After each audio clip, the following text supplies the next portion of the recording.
How to stop unknown number WhatsApp calls iPhone.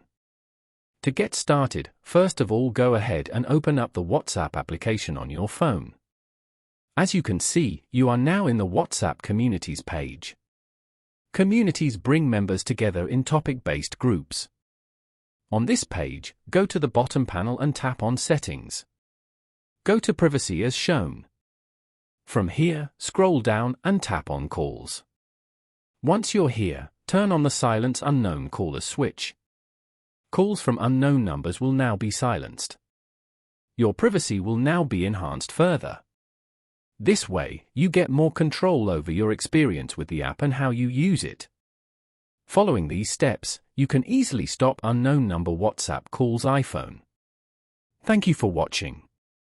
Please leave a like if this tutorial helped you, or leave a comment below if you have any questions related to the video.